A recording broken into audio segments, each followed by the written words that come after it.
नमस्कार। आज हम सुरसंड विधानसभा चुनाव 2025 के लिए अनिल यादव का जो संकल्प पत्र आया है, हाँ, उस पर थोड़ी गहराई से बात करेंगे। जी, हमारे पास इसके मुख्य बिंदु हैं और हम कोशिश करेंगे कि इन वादों और उनके असर को समझें। बिल्कुल। इनका नारा है, अब की बार जनसेवा वाला नेतृत्व, सुरसंड तैयार। तो देखते हैं कि इस जनसेवा वाले संकल्प पत्र में सुरसंड के लिए क्या है। शिक्षा, स्वास्थ्य, रोजगार, काफी कुछ है। हाँ, ये दस्तावेज तो मतलब विकास के कई क्षेत्रों को छूने की कोशिश करता है। पारंपरिक चीजों के साथ साथ आजकल की जरूरतें भी हैं इसमें। जैसे डिजिटल स्किल है, मानसिक स्वास्थ्य की बात है, तो एक तरह से एक पूरा खाका बनाने की कोशिश है। अब देखना यह है कि यह कितना जमीनी है। सही बात है। चलिए शुरुआत शिक्षा से करते हैं। एक यूनिवर्सिटी या डिग्री कॉलेज का वादा है। हाँ, और एक महिला कॉलेज भी। जी, साथ ही सरकारी स्कूलों का स्तर सुधारना और ये जो निजी स्कूलों की फीस है उसे रेगुलेट करना। ये फीस वाला मुद्दा तो अहम है। हाँ। और वो किताब ड्रेस घोटाले में कमीशन बंद करने की भी बात कही है। ये अक्सर सुनने में आता है। हाँ, देखिए शिक्षा के ये वादे तो काफी मतलब बड़े लगते हैं, खासकर यूनिवर्सिटी और कॉलेज। पर बिहार में जहाँ पहले से ही शिक्षकों की कमी है, इंफ्रास्ट्रक्चर की दिक्कतें हैं, तो इन वादों को हकीकत बनाना एक चुनौती तो होगी, है ना? बिल्कुल। और ये फीस नियंत्रण या कमीशन बंद करना सुनने में अच्छा लगता है, पर लागू कैसे होगा? वही बात है।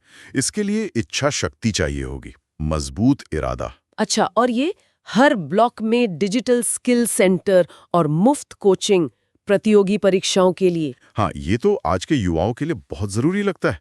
डिजिटल स्किल तो चाहिए ही चाहिए। हाँ, और सरकारी नौकरी की तैयारी तो खैर बिहार में हमेशा से एक बड़ा मुद्दा रहा है। हाँ, बिल्कुल। पर यहाँ भी सवाल वही है, क्वालिटी का। मतलब क्या ये सेंटर सिर्फ खुल जाएंगे या सच में कोई हुनर मिलेगा वहाँ? सही कह रही हैं। ट्रेनर कैसे होंगे, क्या सिखाया जाएगा, ये सब देखना होगा। बिल्कुल। चलिए अब स्वास्थ्य पर आते हैं। हर पंचायत में प्राथमिक स्वास्थ्य केंद्र यानी पीएचसी, जी, मुफ्त दवा, जांच, 24x7 एम्बुलेंस, ये तो मतलब बेसिक जरूरतें हैं। हाँ, ये पंचायत स्तर पर पीएचसी वाली बात सुनने में बहुत अच्छी लगती है। हाँ, गांव के लिए तो खासकर। हाँ, पर जो अभी पीएचसी हैं, उनकी हालत देखकर थोड़ा शक होता है। क्या नए वाले सिर्फ बिल्डिंग बनकर रह जाएंगे? या उनमें डॉक्टर, दवाएं भी होंगी? बिल्कुल। डॉक्टर, दवाएं, उपकरण सब चाहिए। और 24/7 एम्बुलेंस और मुफ्त जांच, ये भी अगर ठीक से चले तो बहुत बड़ी राहत होगी। इसमें एक और बात है, मानसिक स्वास्थ्य के लिए काउंसलिंग केंद्र। ये थोड़ा नया है। हाँ, ये एक अच्छा कदम है, मतलब प्रोग्रेसिव सोच है। पर इसके लिए भी ट्रेन्ड लोग चाहिए होंगे। काउंसलर आसानी से मिलते नहीं है। और समाज में जागरूकता भी लानी होगी। बिल्कुल। अच्छा, स्वास्थ्य के बाद लोगों की चिंता होती है रोजगार की। जी, सबसे बड़ी चिंता। यहाँ युवाओं के लिए स्किल ट्रेनिंग है, स्वरोजगार के लिए लोन है और सरकारी योजनाओं को सही से लागू करने का वादा है। महिलाओं के लिए अलग से कंप्यूटर, सिलाई वगैरह की ट्रेनिंग सेंटर। हाँ, स्किल इंडिया और स्वरोजगार पर जोर देना तो ठीक है, ये तो राष्ट्रीय नीति भी है। जी, पर मसला वही है, कार्यान्वयन का। सरकारी योजनाएं जमीन पर कितनी उतरती हैं, ये हमेशा से एक सवाल रहा है। सही बात है। सिर्फ ट्रेनिंग सेंटर खोल देना काफी नहीं है। क्या उन स्किल से रोजगार मिलेगा या अपना काम शुरू करने में मदद मिलेगी, ये देखना होगा। हाँ, अफसर भी तो बनने चाहिए। बिल्कुल। अब किसानों की बात कर लेते हैं। उनके लिए क्या है? समय पर खाद, बीज, एमएसपी की गारंटी। एमएसपी गारंटी, ये बड़ा वादा है। हाँ, और सिंचाई के लिए सौर पंप, ट्यूबवेल, गांवों में सड़कें, नालियां, पीने का पानी, एक मॉडल विकास की बात कही है। देखिए, किसानों के मुद्दे तो हमेशा ही अहम होते हैं। एमएसपी गारंटी का वादा, ये कैसे लागू होगा राज्य स्तर पर, ये साफ नहीं है। क्या राज्य सरकार खरीदेगी? शायद, या कोई और तरीका होगा, ये देखना पड़ेगा।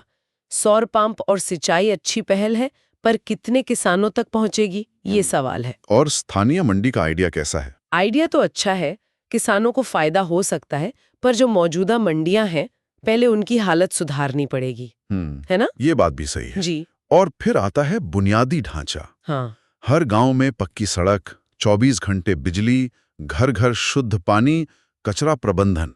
ये तो बहुत लंबी लिस्ट है। हाँ, काफी लंबी है। और साथ में महिलाओं और युवा सशक्तिकरण के लिए हर पंचायत में खेल का मैदान, ओपन जिम, वाईफाई जोन। अरे वाह, वाईफाई जोन भी। हाँ, और महिलाओं की सुरक्षा के लिए सीसीटीवी कैमरास, हेल्पलाइन।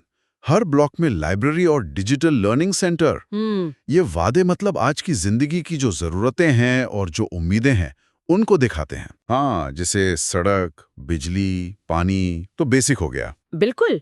और साथ में डिजिटल जुड़ाव, सेफ्टी, मनोरंजन, सब कुछ, wifi zone, open gym, digital learning centre, ये युवाओं को अच्छा लग सकता है। हाँ, पर ये सीसीटीवी वाला मामला, सुरक्षा तो ठीक है, पर उनकी निगरानी, रख रखाव, वो भी एक बड़ा काम है। और सबसे बड़ी चुनौती तो इन सब के लिए पैसा जुटाने की होगी और फिर समय पर काम पूरा करने की। सही कहा। तो कुल मिलाकर देखें तो अनिल यादव का ये संकल्प पत्र सुरसंड के लिए मतलब हर पहलू को छूने की कोशिश कर रहा है। शिक्षा, स्वास्थ्य, रोजगार, कृषि, इंफ्रास्ट्रक्चर, आधुनिक सुविधाएं। हाँ, दायरा तो बहुत बड़ा है। इसमें पारंपरिक विकास की बातें भी हैं और नई पीढ़ी की जरूरतों का भी ध्यान रखा गया है, ऐसा लगता है।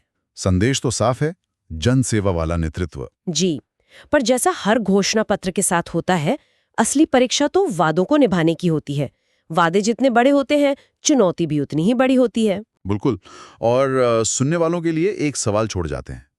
जब चुनावी वादे इतने सारे और इतने बड़े हों तो एक वोटर के तौर पर कैसे समझें कि कौन सा वादा कितना प्रैक्टिकल है? हाँ, और चुनाव के बाद इन वादों पर नेताओं को जवाबदेह कैसे ठहराया जाए, ये भी सोचने वाली बात है।